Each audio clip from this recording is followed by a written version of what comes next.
Tonight we're doing something a little different. We're not following the tale of one specific Viking hero. No sagas, no legends, no poetic epics. We're talking about you. Specifically, why you wouldn't last a single day as a Viking. Not a week, not a raid, a day. You wouldn't make it through breakfast. Before we get started, hit the like button and subscribe if you enjoy brutal honesty dressed in a fur cloak. And tell me in the comments, where are you tuning in from, and how cold is it right now? Because for Vikings, that was the default setting. Now turn the lights down. Maybe get a blanket if you're feeling brave. And let's explore why you'd be a historical footnote buried in permafrost by noon. You wake up. It's not gentle. There is no alarm, no coffee, no soothing lo-fi playlist. There's a horn blast, a barking dog, and someone yelling about herring. Your bed is not a bed. It's a pile of straw that smells like goat and disappointment. You sit up and hit your head on a wooden beam because the longhouse ceiling is low, and you're not used to ducking under rafters hung with drying fish. You inhale. It smells like firewood, fermented turnips, and sweat that's older than your ancestors. Congratulations, you just took your first Viking breath. You gag a little. Everyone sees. No one cares. It's cold. Your fingers don't move right. You reach for your clothes, which are exactly where you left them, frozen to the floor. You peel them off like you're skinning a frostbitten snake and put them on, layer by itchy woolen layer. Everything is scratchy. Everything smells like something died in it. Something probably did. You stumble outside, and that's when it really hits you. This is your life now. There's no plumbing, no heat, no kombucha, just mud. Infinite mud. It clings to your boots, your dignity, and the bottom of your tunic, which is now soaking wet because you didn't learn the first rule. Never walk behind the livestock. Too late. You've been baptized in goat splash. Breakfast. You think you're getting eggs. Maybe a nice rye toast with avocado. Think again, it's fish. Cold, chewy, probably still blinking. Was it smoked? Maybe. Was it dropped in the dirt and rinsed in a puddle? Definitely. You chew in silence. It tastes like regret and salt. Then it's time for chores. You don't get to scroll through your phone and ease into the day. You're hauling water from a stream that thinks it's a glacier. You slip on a rock, land on your elbow, and spill the bucket. No one helps. Someone laughs. You think it's a child. It's not. It's your grandmother. She's sharpening a knife and muttering about weak bloodlines. Mid-morning means more work. You're splitting logs with an axe that weighs as much as your emotional baggage. You miss. You hit your own foot. You whimper. Someone nearby says, "Sounds like a dying seal." You try again. You miss again. Your back is screaming, your palms are blistered, and you smell like wet fur and fear. You try to take a break. Big mistake. Vikings don't break. They either work or die. Sitting down gets you a sharp word from a man with no teeth and too many tattoos. You don't understand what he says, but you understand the tone. It says, "Get up or get replaced." Eventually, someone decides it's time for training. That means sparring. You're handed a wooden sword that's seen better days and told to defend yourself. From what? From them. Them is a 10-year-old girl with a snarl and a scar and absolutely no fear of lawsuits. She knocks the weapon out of your hand on the first hit and then hits you again for fun. You bleed. She nods in approval. The training instructor grunts, "You're improving." You are not. At some point, someone hands you a piece of bread. It's hard enough to break teeth. You eat it anyway because you're starving and also possibly concussed. Your hands shake. Your head hurts. Your stomach regrets everything. You think maybe the day is winding down. It is not. Someone yells something that sounds like "to the boats." You assume it's metaphorical. It is not. It's time to row. The longship is waiting at the water's edge, a carved wooden nightmare with oars that double as medieval torture devices. You're shoved into a seat that feels like punishment for crimes you haven't committed yet. You are not ready. Your muscles are jelly. Your fingers are numb. The bench is wet in a way that suggests someone else has already failed here. Rowing is not exercise. It's a full-body betrayal. Every stroke burns. Your blisters get blisters. You try to keep rhythm, but your timing is so off that the man next to you starts muttering prayers to Odin. You think he's asking the gods for strength. He's not. He's asking for you to be thrown overboard. The sea is cruel. The wind is personal. Salt slaps your face like it owes you money. You sneeze. Someone says weak lungs. You try to glare, but your eyelids are stuck together from sea spray and shame. By the time the shoreline comes into view, your arms are noodles, your spine is gravel, and you have developed a deep hatred for wood as a concept. And then, because the gods love irony, it's time to raid. You disembark like a baby deer on ice. The others storm forward. You tiptoe like the ground is made of snakes. A chicken charges you. A chicken. It flaps its wings and screams. You panic and nearly trip into a barrel of turnips. Someone yells, "Hurry up." You yell, "It's a chicken." They don't care. No one ever cares. The village is burning. There is yelling, smoke, chaos. A man runs at you with a pitchfork. You freeze. He freezes. You both scream. He drops the pitchfork. You pick it up and wave it like a confused scarecrow. A goat bites your leg. You scream again. Eventually, the raid settles. You limp back to the longship carrying a stolen ladle, one bruised shin, and trauma. You're covered in mud, chicken feathers, and what might be yogurt. You smell like panic and smoke and cheese that shouldn't exist. You sit in silence. No one mocks you. They don't need to. Your existence is already its own punchline. The row back is worse. Everything hurts. The same chicken is somehow also on the boat, staring at you like it knows your browser history. You're given a piece of dried fish. It tastes like boot leather soaked in seawater. You chew it anyway. You think maybe now you'll sleep. But no, not yet. The firewood isn't going to chop itself. The goats aren't going to scream into the night alone. And the longhouse is cold, loud, and full of warriors who think bruises are a love language. You curl up in a corner, wrapped in a crusty blanket that smells like defeat and fermented cabbage. Your last thought before passing out is simple. How is this only one day? You wake up on your second Viking morning with the grace of a broken rake. Every joint aches. Your arms feel like damp rope. Your hair smells like goat and cooked anxiety. You cough once and consider death as a valid alternative to standing up. But there's no time. No stretching, no coffee, no moment of reflection. A bucket of cold water hits you before your eyes are even open. It wasn't an accident. It was your cousin. She's 9. She laughs and calls you mud face. You suspect it's a compliment. In Viking terms, it might be breakfast. You're lucky if it's edible. It's porridge made of barley, sadness, and a texture that actively resists chewing. You swallow it whole like shame. Someone passes you a bit of dried reindeer fat. You chew it like it owes you rent. It does not help. Then it's training, again. You're handed a dull blade. Why dull? Not for safety, for tradition. And because they haven't decided if you're worth sharpening steel for. Today's lesson, shield walls. You're placed next to a man who smells like smoked meat and has a tattoo of a wolf biting a snake, biting a man, biting back. He does not like you. That makes 2 of you. The instructor barks commands. Form up, you try. Your shield is crooked. Tighter, you adjust. You accidentally elbow the guy next to you. He elbows back harder. You yelp. Again, the instructor screams. You want to say you didn't even finish healing from yesterday. No one cares. Vikings don't care. Caring is for winter and weak people. You hold the line, you take hits, some deliberate, you hold anyway. Your arm is numb. Your ribs hurt. Your left thumb might be detached. You're told that's good progress. Then sparring. No wooden swords now. Axes. Real ones.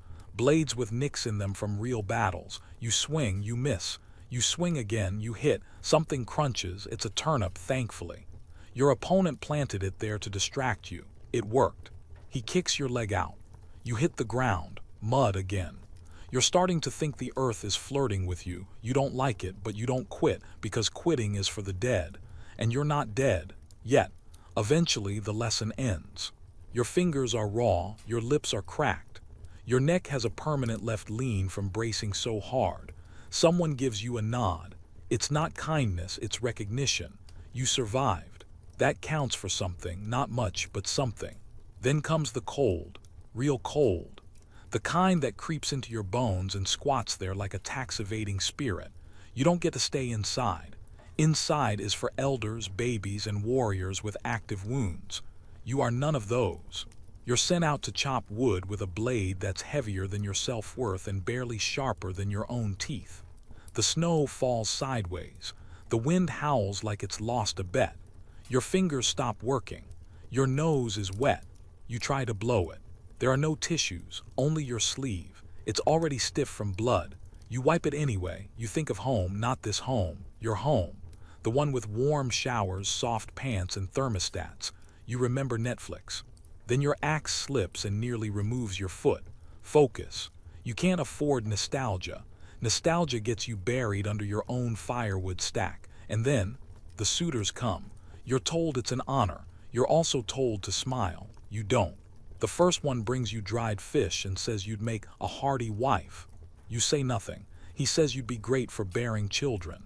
You hand him a log and say, prove you can carry this without crying. He tries, he fails. You never see him again. The second suitor brings honey, actual honey, it's sweet. You're suspicious. He says he's heard tales of your strength. You ask if he's ever killed anything larger than a mouse. He says he once scared off a goose. You ask if the goose was awake. He leaves mid-sentence. You're not against marriage. You're just against being anyone's prize. You already have an axe. You don't need a husband to hold one for you. Your aunt says you're too proud. You say you're too busy. She says you'll regret it. You say nothing. Because maybe you will, but not today. Evening falls like a hammer. The longhouse is loud. Someone is arguing about fish taxes. Someone else is snoring into their stew. You sit by the fire, polishing your blade, replaying your sparring session. You note what you did wrong. You note who bled. You note that you're still here. That's the most Viking thing about you. You endure. No tears, no quit. Just blood and repetition. The wind howls. You stare into the fire. A kid dares another kid to touch your axe. You don't move. The axe gleams. They both walk away. You lay down to sleep, not on a bed. On a mat made of straw, fur, and ambition. You pull your cloak tighter. You hold your weapon close. Not because you're scared, but because you know tomorrow is coming. And tomorrow might not like you, but you'll show up anyway.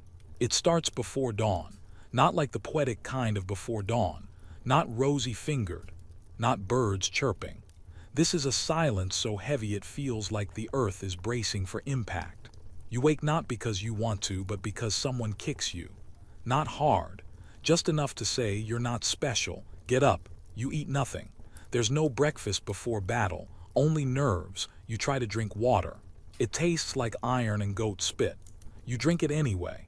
Your chieftain walks by, mutters something like, "Don't die stupid," and ties his boots. That's the speech. You're inspired, mostly with fear. You grab your shield. It's heavier than you remember. Your fingers don't quite fit around the grip today. Your palm is raw. You adjust. You don't complain. Complaining's for corpses. You form the line. The shield wall is more than a formation. It's a promise, a trap, a coffin if you're doing it wrong. Shoulder to shoulder, you press in, wood against wood, heartbeat against heartbeat. You can smell the breath of the person next to you. It smells like old stew and anxiety. Your enemy, not farmers this time, not chicken chasers, warriors, actual trained warriors. With swords sharp enough to whisper your name into your bones, they come, fast. The noise hits first. Swords clash. Shields crack. Men scream. Women scream. You scream too, and it's not a battle cry. It's a startled, panicked, purely mammalian noise. You try again. Louder this time, it works. You swing, you miss, you block, you slip. You recover. You are not graceful. You are not glorious. You are trying not to die. Your shield catches a blow and splits, just like that. 1 second it's whole. The next it's a broken dinner plate of disappointment. You throw it down. You draw your axe, your real axe, the one you named. The one that already has stories, even if they're mostly embarrassing. Someone charges you. You don't think, you move, you duck, you swing, you connect. There's a sound, not a scream, just absence. Like the person forgot to make noise before falling, you step back. You're shaking, your mouth is dry, Your ears are ringing. You realize you're winning a little. Then someone tackles you. You fall into the mud. Again. Your spine connects with the earth in a way that suggests resentment. You can't breathe. There's weight on you. There's yelling. You twist. You flail. You find a rock. You hit them. Once. Twice. They stop yelling. You lie there for a moment, breathing like a drowning dog. A bird lands nearby, looks at you, flies away. Smart, you get up. You don't know how long the fight lasts. Time becomes a soup. A very bad soup made of blood, sweat, and existential dread. You fight. You bleed. You keep going. Eventually it ends. Not with a cheer, with a whimper, a lot of them. The battlefield is silent now, not like before. This is a different silence. One filled with questions, like who made it, who didn't, what happens next. You don't cry, not because you're tough, because you don't have time. There's no room for grief yet. Just inventory. You still have your axe, your boots, one glove. Your hearing is mostly back. That's good. Someone pats you on the back. It's not friendly. It's confirmation. You didn't die. You count that as a win. Later, when you're cleaning blood out of your fingernails, someone says you fought like a berserker. You didn't. You fought like someone who didn't want to get stabbed in the liver, but you nod. Let them say what they want. The story will get told. It always does. By sunset, you're a legend. Not a big one, just a local one. They call you the one who wouldn't fall. Or chicken slayer, depending on who's talking. You don't argue, let them embellish. The truth is messier and less interesting. You walk through the village, people part. Not dramatically, just enough. Enough to say that one survived. That one bleeds but bites back. You sleep better that night. Not because you're comfortable, you're not. You're bruised, broken, borderline concussed, but because you did it. You didn't run, you didn't cry. You didn't drop your blade, you stayed. You're home now, not that it feels like it. The battle's over. The wounds are scabbed. The snows started to melt in the corners of the longhouse roof. But you've changed, and everyone can see it. You walk differently. Not with a swagger, not yet, but with weight. Like the ground should be paying attention to you now. And it does. Or maybe it's just your limp. That shin bruise never healed right. People start whispering. Not behind your back, not all of them. Some say you're cursed. Others say you're blessed. Most just say you're dangerous. You like that last one. A boy dares another to poke your shield.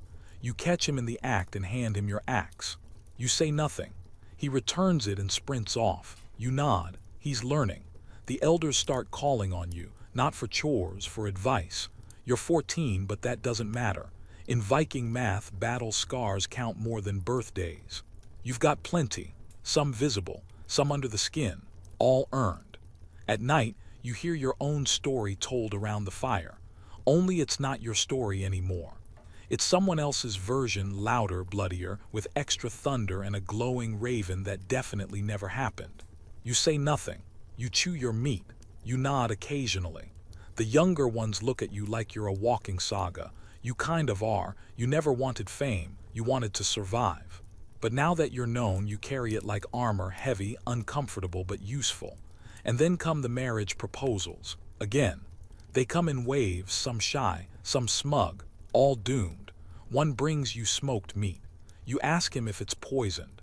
He laughs, you don't. He stops laughing. Another writes you a poem you can't read. He reads it aloud. It rhymes axe with relax. You punch a tree out of frustration. He doesn't come back. One tries a different angle. He challenges you to a duel for honor. You accept. He lands one hit barely. You land 3. One is with your shield. He tastes dirt and humility. You help him up. You're not heartless, just tired. Your aunt says you're impossible. You agree. She says you'll die alone. You say you'll die gloriously. She rolls her eyes. You roll a whetstone over your blade. At some point, the suitors stop. The message gets around. You're not looking for a hearth to warm. You're looking for a battlefield to bleed on. You're not against love. You're just not interested in anyone whose presence makes you weaker. Instead of weaving or gossiping, you train. Harder, colder, smarter. You fight smarter now, not just stronger. You read body language, you faint. You listen to your feet. You trust your instincts more than anyone's advice. Your joints ache in the mornings. Your sword wrist pops when it rains. Your ribs itch where the scar is thickest. You don't complain.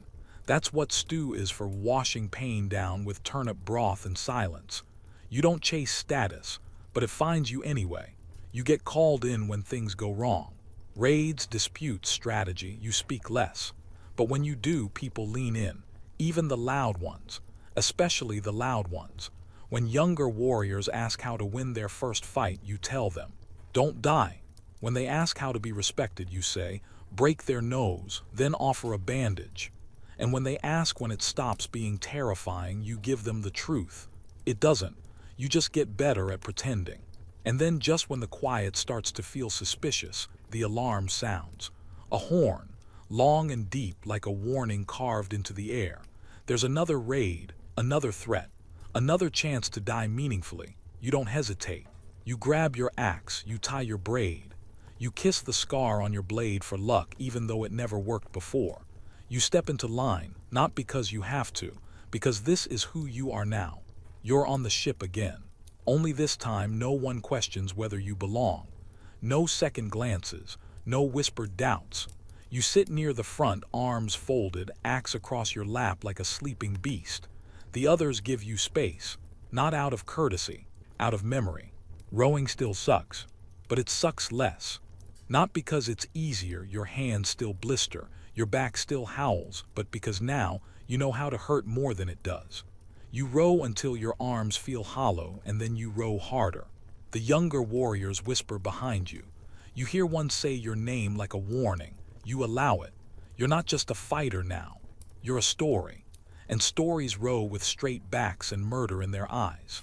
When the shore comes into view, a hush falls over the ship. The beach is quiet. The village looks peaceful, which of course is temporary. You don't feel fear this time. You feel focus. You land. The second your boots hit the sand, you move. No hesitation. No internal monologue, just cold, fast calculation. The wind cuts sideways, your braid is soaked. You barely notice. The first fight is quick. A villager swings at you with a pitchfork. You block, you counter. He goes down, you don't look back, someone else yells. You spin, slam the edge of your shield into a jaw. It crunches. You hear someone say your name again. You don't turn to see who. You're busy not dying. You clear a path. Inside the chaos, you see a younger warrior trip and fall. You don't think. You grab their tunic, yank them up, shove them behind you. You take the next hit that was meant for them. It hurts. You don't flinch. You swing harder. Later, they'll call it bravery. It wasn't. It was instinct. You protect your own, even the stupid ones who forget to tie their boots. The fight drags, your legs are shaking. Your blade is chipped. Your shoulder screams every time you lift it. You switch to your left hand, sloppy but functional. You take a hit to the ribs, you grunt. You keep moving. Eventually it ends. The village burns.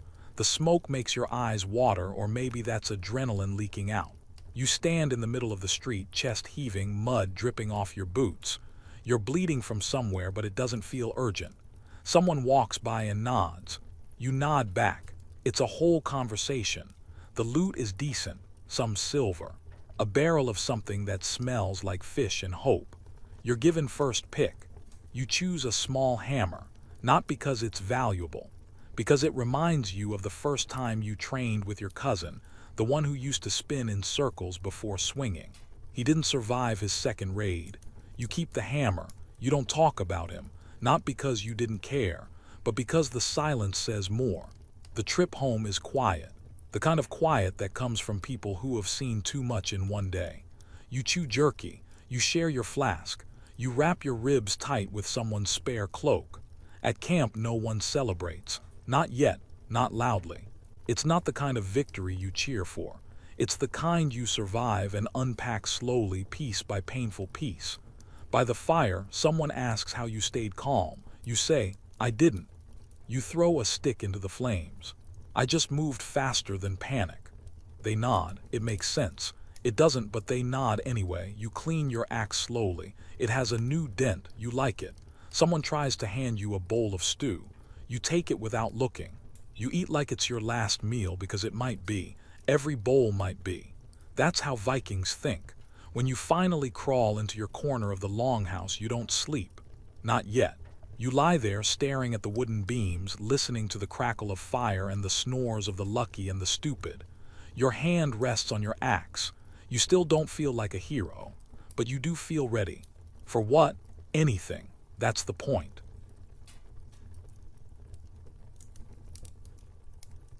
At some point, you stop trying to pretend you're going back. It's not even dramatic. There's no musical moment, no cinematic realization. You just notice one morning that you can't remember what your email password was. Then 2 days later, you forget what an email is. You stop reaching for your phone in your pocket because it hasn't been there in months. All your jeans disintegrated weeks ago. You're wearing someone's old wolf hide, held together with fish gut twine and sheer will. You dream in grunts and vaguely threatening riddles now. You don't know what your own voice used to sound like. Someone asked your name and you said, "Goat friend," and meant it. Your skin is like old leather. Your hands are permanently stained with smoke and blood. You once had a splinter so deep it came out the other side, and you just chewed it off with your teeth because someone dared you to, and also because no one has invented tweezers yet. A man named Ulf taught you how to butcher a seal with a rock and some sharp encouragement. You thanked him by giving him your last piece of dried fish. He bit your hand. You took it as a compliment. You've been adopted by an elderly woman named Sigrid who may or may not be a witch. She put elk blood on your forehead and said it would protect you from winter ghosts. You got frostbite the next day, but you thanked her anyway because she also gave you soup. And in this world, soup is basically currency, religion, and seduction all in one. Every time you think you've hit bottom, the bottom drops further. You're woken up at dawn by a boy screaming, "The BEES are back." And by the time you realize that's not a metaphor, your arm is already swelling. You learn there is no allergy medication here, just mud and the power of denial. You thought you knew what cold was. You didn't. Cold here is not a temperature. It's a sentient, creeping thing that finds you wherever you hide. It lives in your bones. It gnaws on your spine at night. You sleep in a pile of hay and fur and regret, clinging to the faint warmth of a dog that may or may not be rabid but definitely farts in his sleep. And the food. Oh, the food.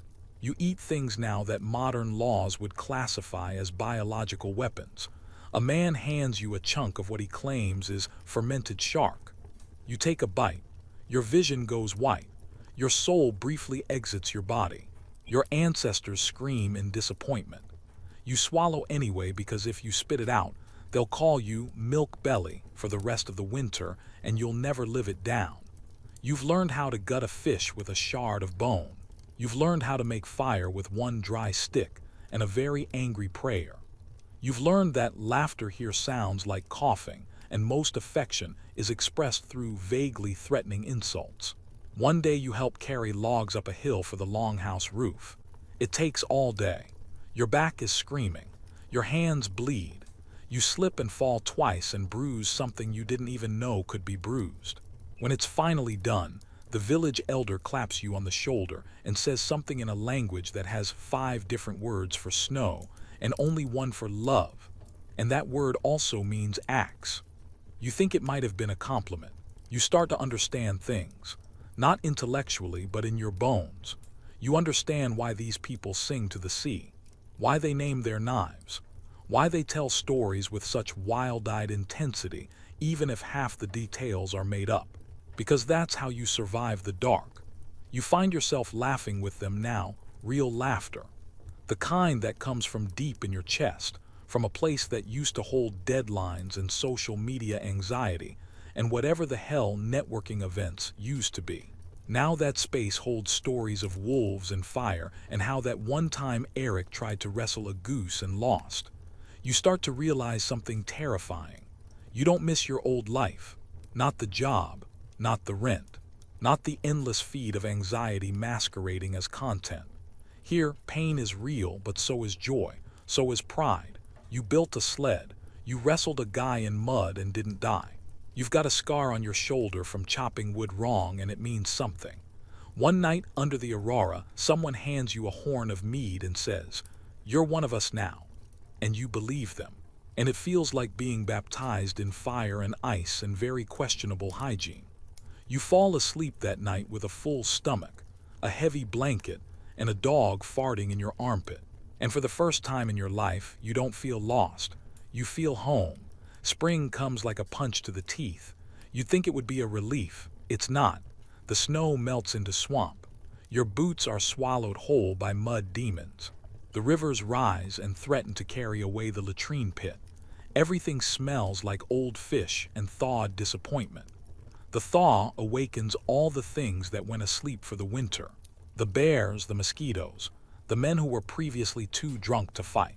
Now they're drunk and full of vitamin D. You've never seen such cheery violence. Your adopted witch grandmother Sigrid declares it's time for the cleansing. You think maybe this means spring cleaning. It does not. She throws a bucket of sour milk and ashes on you, chants something involving your ancestors, and then pushes you into a stream. It's less of a ritual and more of a mugging by nature. But when you crawl out, covered in mud and lightly hypothermic, the village applauds. Someone plays a bone flute. You can't feel your toes, but apparently you're spiritually pristine now. Soon after, the raiding begins. There's no formal announcement. One morning, everyone's just a little too excited. People start sharpening things aggressively and braiding their beards with purpose. You ask where you're going. Someone hands you a war axe and says, "West." That's it. No map, no objective, just west. You want to ask questions. What's the plan? Who's in charge? Do we pack snacks? But nobody else seems concerned, and also you're trying really hard to not be called milk belly again. So you board the longship. It's a log. It's a really long, angry log that floats and smells like 300 years of salted herring. Your seat is a plank that might also be a rib bone. You row until your arms feel like hot taffy. There's no concept of rest stop. There is only rowing and yelling and salted fish, which haunts your intestines like a vengeful ghost. Eventually, land appears. Everyone gets way too excited. You think maybe this is it. Some lush new land to settle, a new start. Nope. It's just Britain. You realize this when a man in a dress, they call it a tunic, screams something in Old English and throws a rock at you. One of your new Viking friends hits him with a shield, and then immediately begins looting what appears to be a monastery. You join in, mostly out of peer pressure and the general chaos of the moment. You try to pick something valuable. You end up carrying a weird metal cup, 3 scrolls you can't read, and a goose that absolutely did not volunteer for this. By nightfall, the ship is packed with treasure, stolen chickens, and a monk named Edwin who nobody invited but who now seems emotionally bonded to you. He keeps praying at you. You feed him fish. He cries and says something about eternal damnation. You give him a fur and tell him to sit near the dog. You sail back in a storm. The sea tries to kill you 6 times before breakfast. You vomit into your own boots. Ulf tells you this is tradition. You believe him because your options are either accept it or leap overboard and befriend the whales. By the time you return, you're barely alive but somehow more alive. The village throws a feast. You bring out your stolen goose. They love it. They name it Bloodwing. It now lives in the longhouse and hisses at anyone who touches your bowl. You are bonded for life. Even Edwin the monk starts to adjust. He learns to swear in Old Norse. He stops crying when people sacrifice goats. He's still praying, but now it's more of a background hum.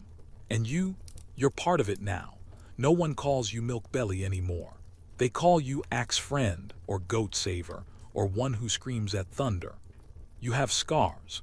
You have a knife that once belonged to a man you accidentally set on fire during a fish oil accident, but hey, you won, so now it's yours. You don't dream of cities anymore. You dream of wolves, of snow, of firelight dancing on wet stone. You dream of sails like wings and water that never ends. You dream in a language that doesn't yet exist on Google Translate.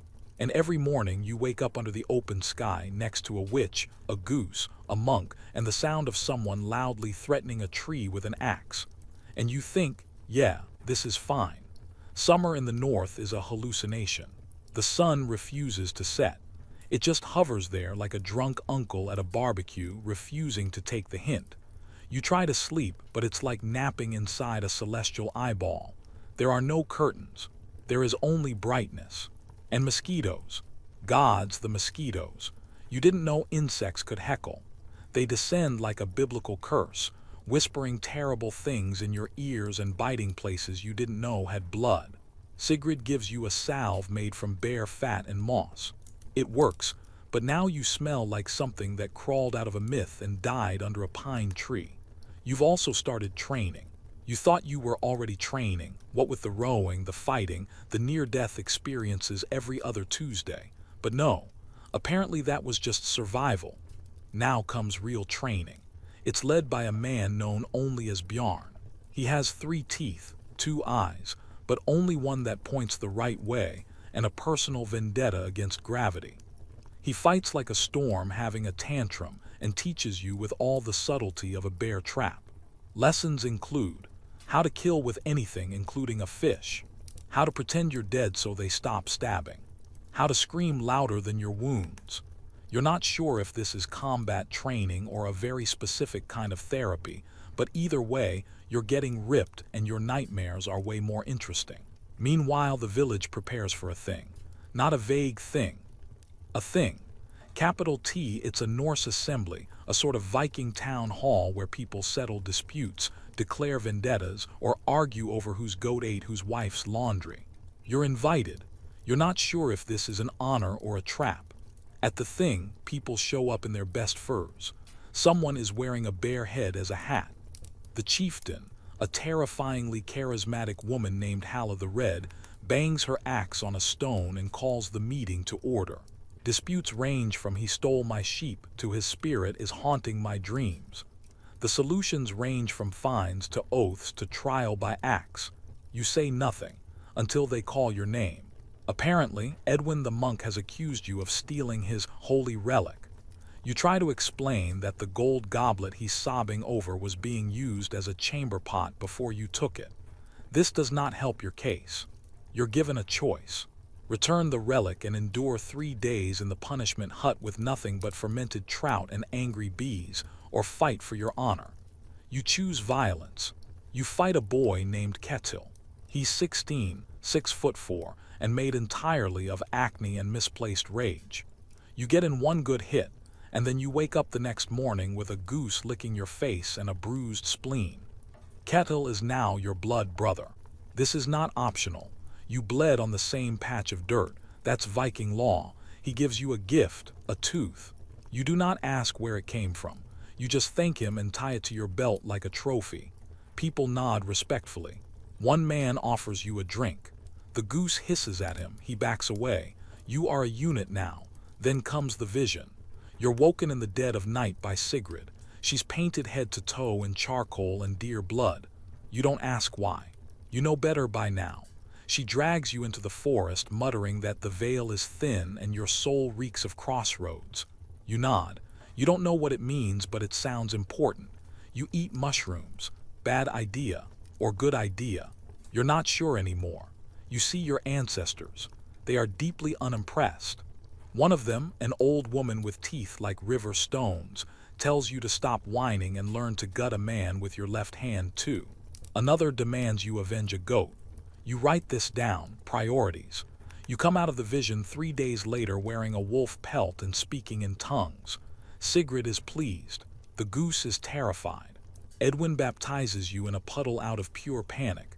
You're reborn. You're exhausted, but you are Viking now. Not by blood, not by birth, but by choice, by axe, by goose. Your beard grows in patchy and sad, but no one mocks it because you once bit a man during a training exercise and now they think you're touched. That's Viking speak for probably cursed, best not to risk it. You lean into it. You start talking to trees. You name your axe. You whisper to it before battle. Her name is Solveig now and she thirsts for blood. Autumn descends like a slow bruise. The days shorten. The air smells like firewood and wet fur. Smoke curls from longhouse roofs and the forest sounds change softer, more secretive, like something holding its breath. You are warned not to wander far. Things walk in the woods when the sun slinks away early. Old things, hungry things. Sigrid gives you a bone charm soaked in boar's blood and tells you not to take it off. You absolutely do not take it off. Raiding season ends with a feast. Not the plundering, burning sort of feast, the grateful, grim sort.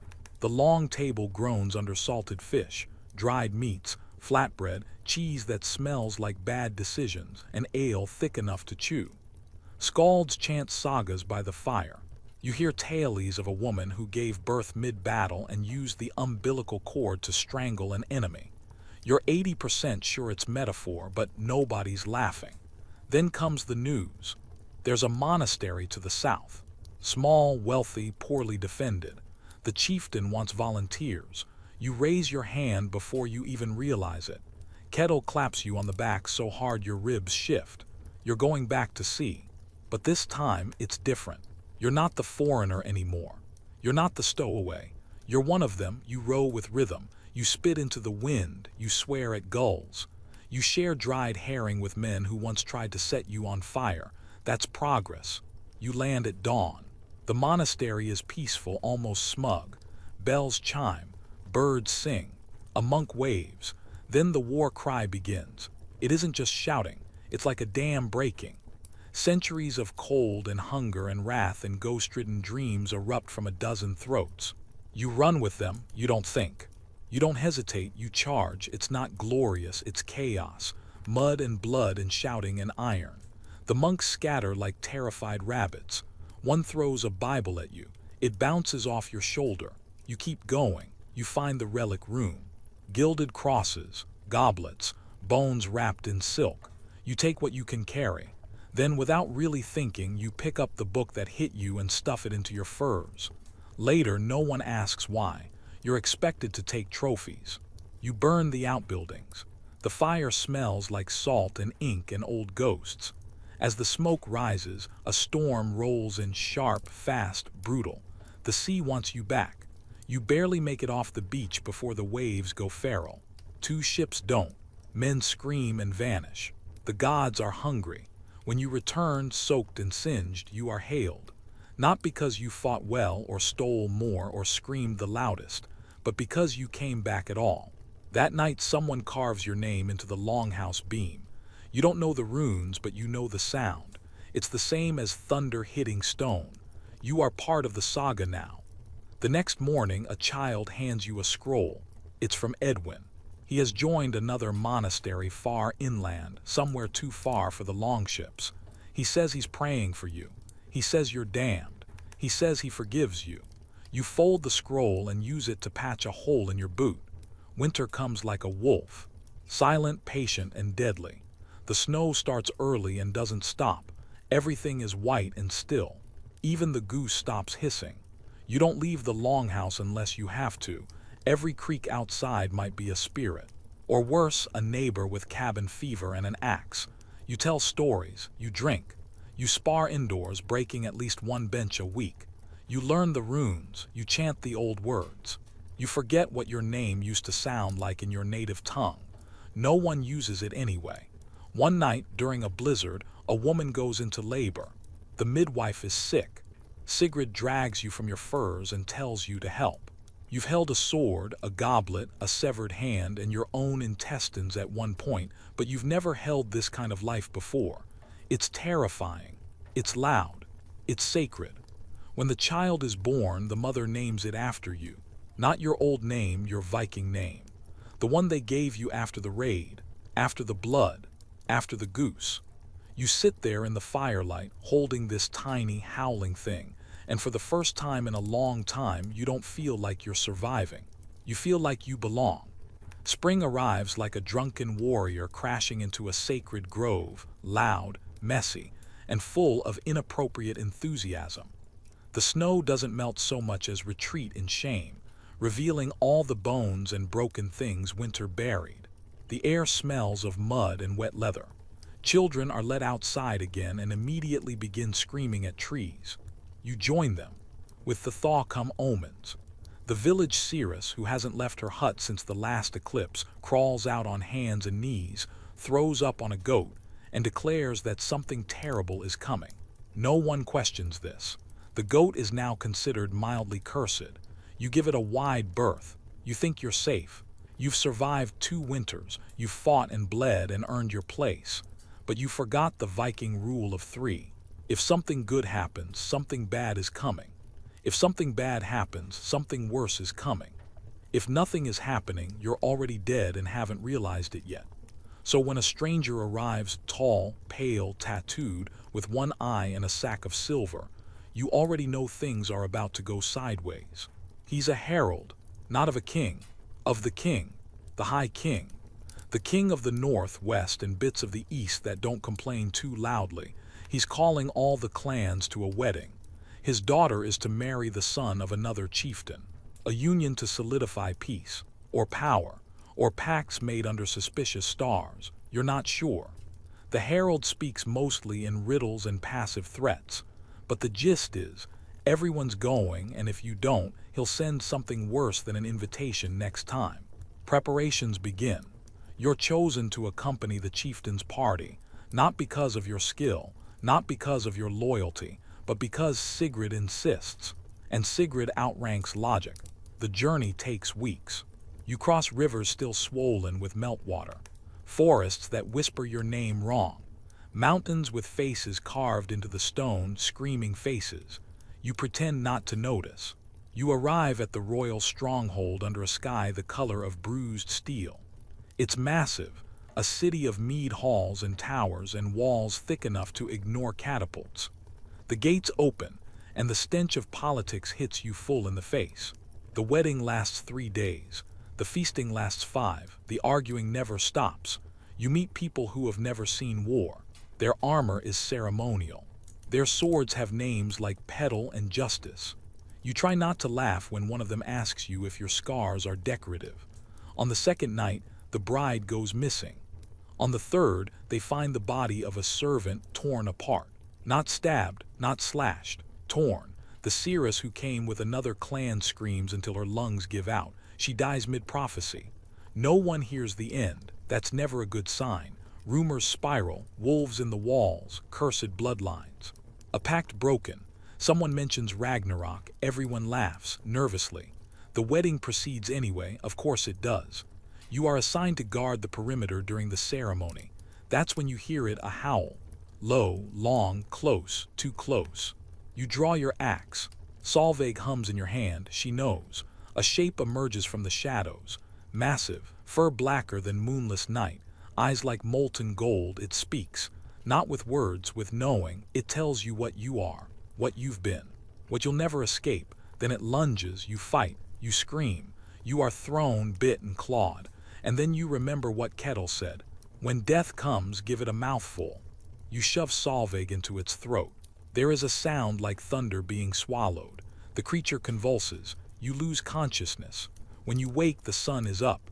The creature is gone. So is half the garden, the western wall, and your left eyebrow. You are a hero now. Again. The wedding is declared a success. The alliance holds. The High King toasts you and mispronounces your name. Twice. You don't care, you just want to go home. And when you finally return, weeks later, weather-worn and soul-tired, you find your longhouse still standing. The goose greets you. She's got chicks now, they all hiss. You sit by the fire. Sigrid hands you a bowl. She asks what happened. You tell her you fought a god. She nods. About time. Peace, as it turns out, is the most fragile lie of all. A few months pass. Crops are planted. Mead is brewed. Children play without screaming about blood. And then the sky changes. Not the weather, the sky itself. The stars shift. The moon turns red and stays that way. Birds fly backward. The village dogs howl at shadows that have no shape. Your goose drowns one of her own chicks and seems pleased about it. You take the hint. It begins with dreams. Vivid, violent, and recurring. You see yourself sailing across black waters, heading to a shore of bones. You speak to your ancestors. They are unimpressed. One of them tells you to stop whining and sharpen your axe. You wake up in sweat and blood, some yours, some not. You haven't been fighting, yet. Then come the disappearances. First, it's old Eirik, who lived half feral in a cave and claimed to be friends with elves. Then 2 children vanish by the river. Then the gods stop answering. You're not a priest. You've never cared much for ritual. But when even the blood on the stone freezes mid-drip, you know something is wrong. The runes stop making sense. The spirits go silent. A raven perches on your roof and watches you sleep. Every night. You name it regret. Sigrid gathers a council. The elders talk of Draugr dead men who walk, of witches cursed and set loose, of an army coming from the sea, riding ships made from the fingernails of the dead. You say nothing. You know it's worse. Then the dead arrive. It starts small, a corpse seen walking across the field at dusk, a grave dug up from the inside. You help burn the body, it screams. Not in pain, in relief. That's when you realize this isn't invasion, it's leakage. Hell is bleeding into Midgard, and it's your fault, not directly, but all the feuds, the wars, the broken oaths, they tore something open. You remember the thing you killed at the wedding, the way it knew you, the way Solveig sang in its throat. That wasn't a beast, that was a key. The world's ending, quietly, elegantly, like a knife slipping between ribs. You are chosen, of course. Who else? You, Sigrid, 2 berserkers, a blind skald, and the village goat, not the cursed one, that one died biting a tree and turned to salt. You are to sail across the black waters, to Helheim, to bargain, to fight, to end this. The ship is carved from the wood of a sacred tree that no longer grows. It weeps sap when touched. You set sail under a sky with no stars. The voyage is not time, it's penance. You see things, people you killed, people you failed to kill. You meet versions of yourself, proud, cruel, afraid. You beat them all, not to win, just to keep going. When you arrive, Helheim is not fire, not ice, it's emptiness. A cold so still it sings. Hel herself sits on a throne of bones and misunderstanding. Half her face is beauty, half is rot. She looks at you the way a god looks at a maggot and says, "You're late." She offers you a deal, not to stop the dead. That's not her doing, it's the world's. But she can seal the breach. If someone stays, if someone chooses to remain behind. You look at Sigrid, she nods, the berserkers argue. One stabs the other, solves the debate. The blind skald begins singing. He doesn't stop even when the frost takes his tongue. You volunteer, but Sigrid stops you. She speaks to Hel in a voice older than the sea. She bargains, not with words, with names, with blood, with truths she should not know. Hel laughs and agrees. You wake on the shore, alone. Sigrid is gone. Solveig is cold in your hand. The sky is normal again. The birds are confused. You walk home. Years pass. You become the old warrior. Children fear you, some worship you. The goose never leaves. You suspect it's your penance. Then one day an old man arrives, cloaked, one eye. Smiling, he offers you a drink. You ask what the cost is. He says, "Nothing you haven't already paid." You drink. The mead tastes like the first time you bled and didn't cry. You laugh, and then the world falls away. You wake again. On a longboat. Sigrid is there, so is Ketil, so are all the ones you thought lost. The sky is strange. The sea is endless. The war is not over, but this time you are ready.